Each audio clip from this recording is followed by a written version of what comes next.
ikut ajang duta ekonomi kreatif. Oh, ada juga ya yang namanya Duta Ekonomi Kreatif. Ada.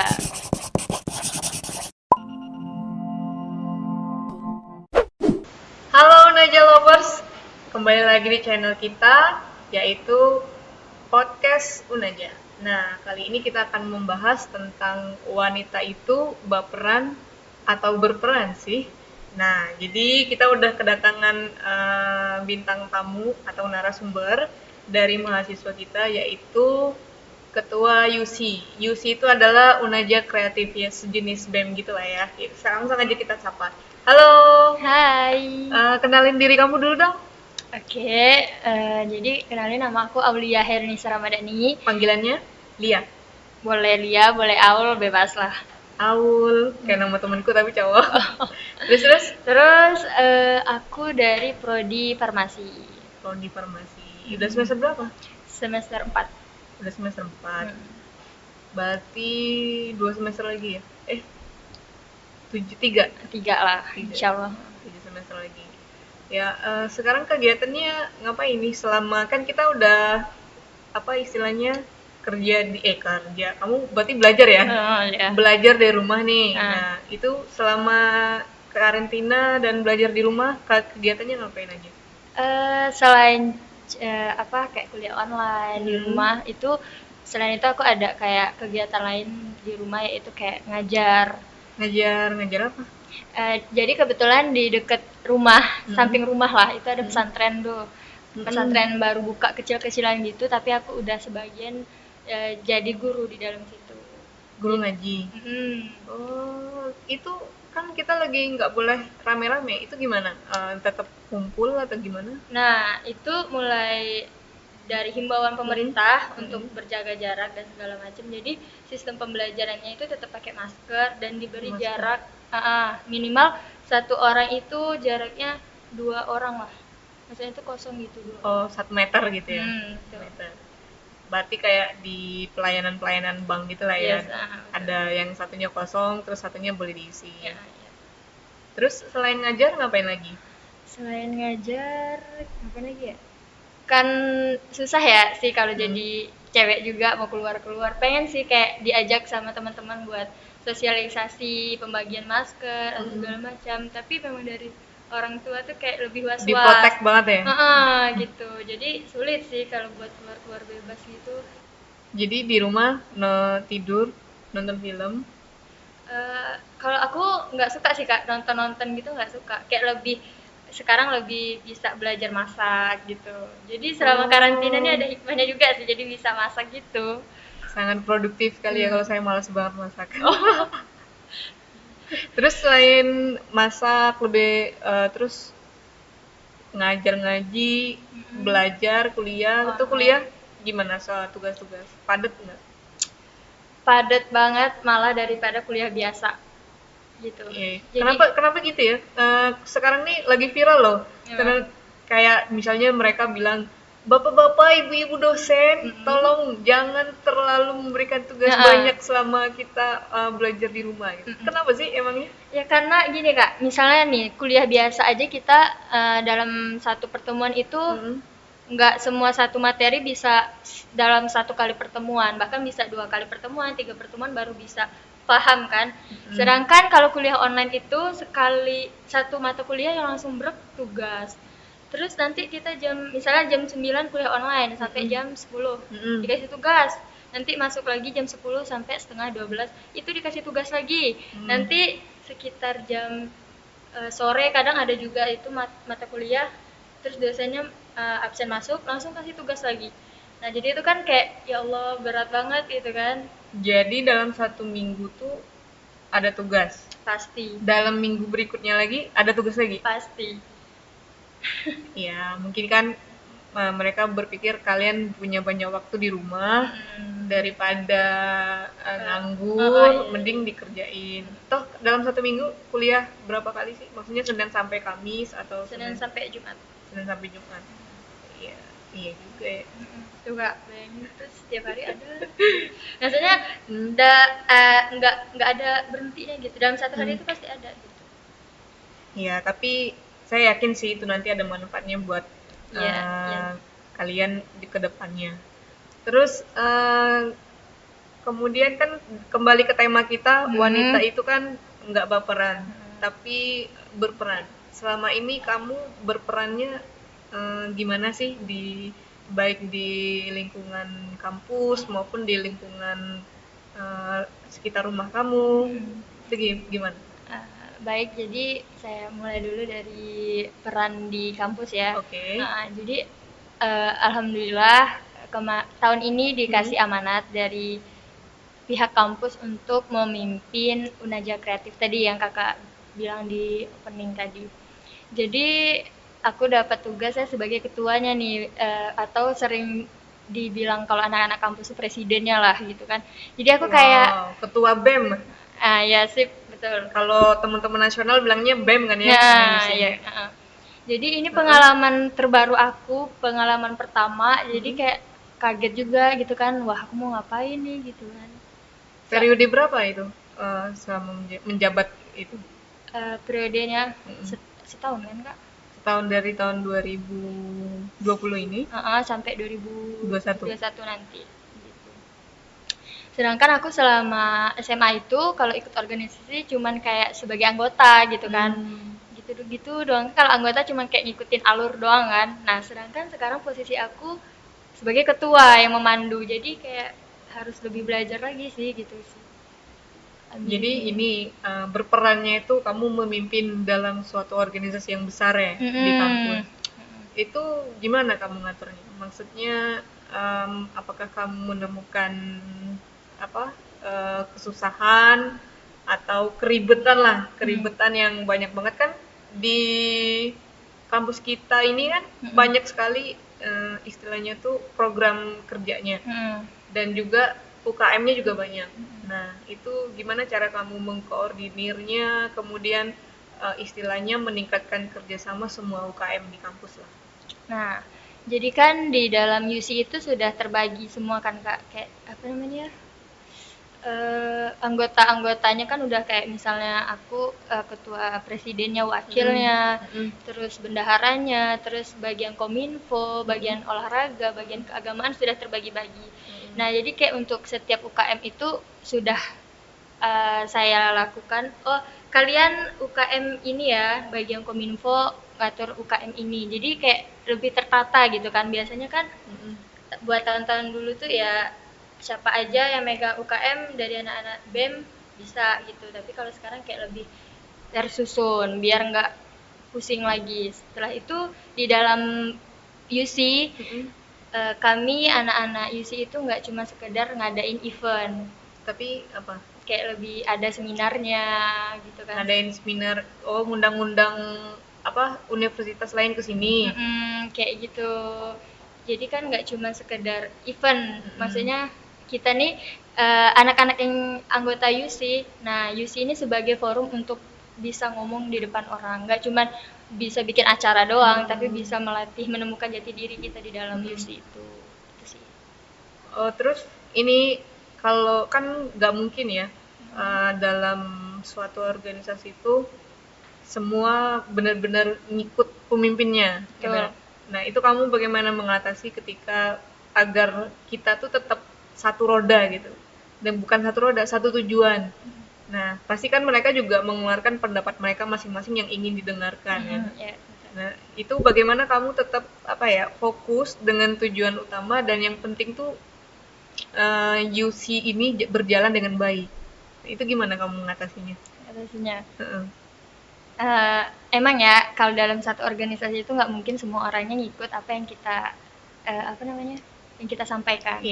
Pasti ada aja yang nggak nurut lah, cuma beberapa orang. Nah, itu memang terjadi sih, aku ngerasain kan kak. Kayak terus caranya itu misalnya ada kegiatan, kita mau gini, yang penting kita udah menyampaikan di grup gitu.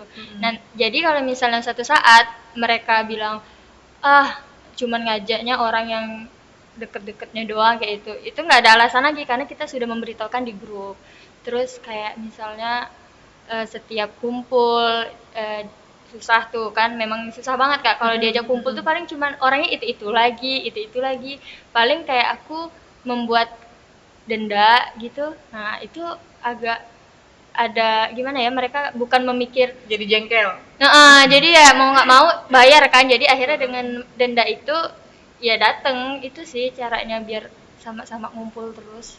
Uangnya itu buat kamu simpan kemana atau gimana? Jadi uang kas di dalam UC itu. Jadi, berarti penambahan lain lah gitu ya. Iya. Tapi selama mereka dimintain uang denda gitu, ada yang ini nggak, maksudnya itu benar-benar protes, nggak setuju atau gimana, atau memang ya udahlah ikutin aja gitu? Enggak, tapi itu kan baru kayak itu Kak, apa namanya, baru aku tegasin tapi belum ada yang bayar gitu loh. Berarti itu belum ada yang melakukan kena pelanggaran. dan baru sekali kan, baru ada himbauan kalau corona itu udah nggak kumpul-kumpul lagi kan, nggak boleh lagi, udah baru sekali sih, baru bentar sih, sebulan kalau nggak salah. Sebulan kamu berkegiatan.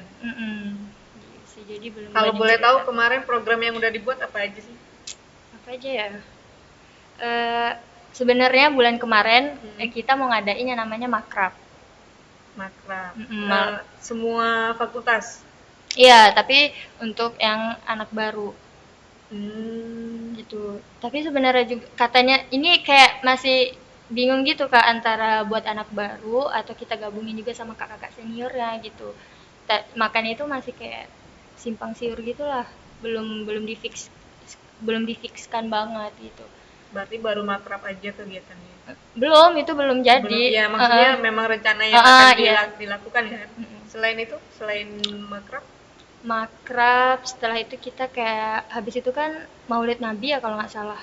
Maulid Nabi. Nah itu kita sebenarnya pengen ngadain kayak perlombaan di dalam kampus. Perlombaan ngaji? Ya pokoknya seputar agama-agama gitulah, ngaji atau fashion show atau ceramah. Fashion show muslim ya? Muslimah gitu, ceramah, video itu baca-bacaan doa gitu. Program-program yang seperti itu sih. Selama ini ketika kamu berperan jadi pemimpin di UC Unaja, keluarga mensupport nggak? Maksudnya kan ada tuh yang keluarga yang kita bilang tadi diprotek banget. Jadi pergerakannya tuh dibataskannya gini, kalau kita sudah menjadi pemimpin atau berperan wanita ini pasti tuh sibuk banget, ya, betul. Jarang di rumah gitu kan. Nah itu orang tua gimana sih mensupport atau apa ya, supportnya setengah-setengah ada juga kan, atau yang memang bener sama sekali nggak mensupport. Nah kalau dari lingkungan keluarga kamu gimana? Jadi memang dari awal kuliah itu aku kan manggil ayah ibu abi umi nih. Jadi bila pesan dari abi umi itu nggak usah sibuk-sibuk lah Kak, itu pas masih semester 1, nggak usah ikut macem-macem lah, pokoknya fokus kuliah aja gitu. Oh iya gitu kan. Terus aku semester 1, semester 2 itu jadi anggota UC, baru anggota doang, dan itu pun kayak cuman asal-asal doang gitu kan Kak, nggak terlalu mengikutin, itu masih dibolehin kan. Terus aku ikutan daftar kan jadi ketua UC, nggak taunya terpilih. Terus aku cerita lah sama Abi sama Umi gitu, dan mereka ternyata sangat mensupport gitu. Aku kira enggak support. Karena aku dari awal pasti Abi sama Umi bakalan marah lah ini mah. Ternyata enggak, mereka sangat mensupport sekali, apalagi Abi gitu kan, karena kata dia ya bagus, berarti ya pihak kampus percaya sama kakak gitu, jadi pegang kepercayaan itu gitu. Jadi jadikan itu sebagai untuk melatih diri kamu biar terbiasa ngomong di depan orang banyak gitu sih. Berarti kalau kamu pulangnya ke sorean atau pulang malam itu nggak apa-apa, atau gini, mereka ngasih solusi kalau kamu pulang malam kamu dijemput gitu, atau gimana? Enggak sih, enggak sampai dijemput Kak, yang penting aku kayak selalu ngasih kabar gitu, jadi enggak tiba-tiba pulang malam, enggak. Jadi misalnya mau rapat nih jam 6 sore, nah dari jam 5 itu aku udah bilang, nih Lia mau ada rapat nih anak UC, oh yaudah, yang penting kasih tahu gitu. Mereka alhamdulillah ngerti gitu.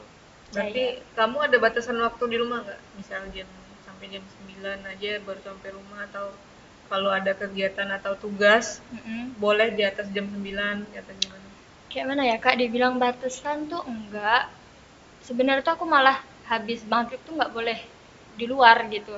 Tapi ya seselesainya kita lah dan bisa mengatur waktu itu sendiri, jangan sampai jam 9. Aku paling lama itu jam 8 malam lah nyampe rumah gitu. Berarti jam 9 belum. Udah pernah, itu waktu itu aku pernah ikut duta-duta itu dan nyampe rumah tuh bayangin jam 10 malam, setengah 11-an gitu. Aku jadi inget kita kemarin nge-support temen kita yang ikut finalis duta wisata itu. Kamu tahu nggak sampai jam berapa? Tuh sampai jam berapa tuh? Jam 1 ya? Jam sampai jam 1 malam. Wow, itu Kamu bayangin aku pulangnya terus sampai rumah. Terus teman-teman yang lain yang cowok-cowok, "Pak, maaf ya pulangnya lama," kayak gitu-gitu. Oh, nganterin kakak. Iya. Oh. Jadi ya kan ada makanya nggak ada batasan waktu atau gimana karena kita cewek kan. Iya. Dan berperan itu istilahnya berat loh gitu, berat dalam artian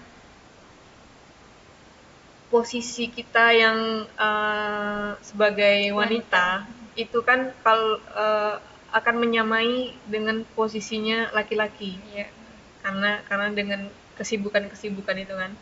Tapi saya pernah dapat istilahnya tuh wejangan atau kata-kata nasihat lah untuk saya. Jadi waktu itu, tapi ini untuk cewek-cewek, bukan cewek, perempuan-perempuan yang ada di rumah yang nonton video kita. Jadi apapun itu, kita berperan apapun itu sebagai wanita, tapi itu tidak akan pernah menyaingi laki-laki. Misal perempuan kuliahnya sampai S3, tapi itu tujuannya bukan untuk menyaingi laki-laki.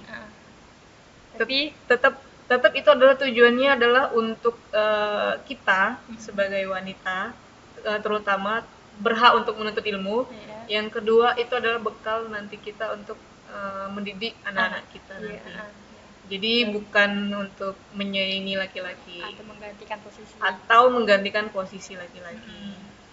Nah, jadi kalau selama ini kamu berkegiatan dan peran kamu sangat penting banget di Unaja, orang tua sejauh ini mensupport ya. Alhamdulillah. Terus kalau ada ini nggak, misal nih pasti ada omongan-omongan dari tante, dari om, kamu tuh ngapain sih gini gitu. Kalau itu suara-suara sumbang ada nggak? Alhamdulillah selama ini aku belum dapat komentar negatif sih tentang organisasi dari keluarga gitu. Pokoknya keluarga tuh kayak, oh yang penting kamu tahu batasan, yang penting pokoknya kamu bisa mengordinir organisasi tersebut kayak gitu. Alhamdulillah sih dari keluarga segala macam mendukung. Tapi ini aku juga pernah nih ya dengar cowok tuh takut loh sama cewek yang pinter ya. Bukan yang pinter. Lebih minder kak. Lebih minder katanya ya, gitu lebih cerdas kayak gitu, dan mereka jadi takut gitu. Pendapatmu gimana soal itu? Pendapatku kayak mana ya, itu mereka intinya sih kayak takut kalau misalnya nih nanti bersuami istri kayak berumah tangga berumah tangga itu kayak takut di bawah kita gitu. Padahal ya tergantung orang lagi sih ya kak. Semua orang kan ada yang misalnya dia ngerasa oh saya kan emang pinter dari dia, ya terserah saya lah, bebas. Nah tapi kalau ada yang wanita ya walaupun dia pinter di organisasi, pinter ngapain, tapi kalau dia ingat kodratnya seorang pemimpin itu adalah lelaki pasti dia selalu nunduk nurut selagi lelaki itu baik. Itu sih kembali ke wanitanya tersebut. Wow, luar biasa. Nah sekarang tuh selain ke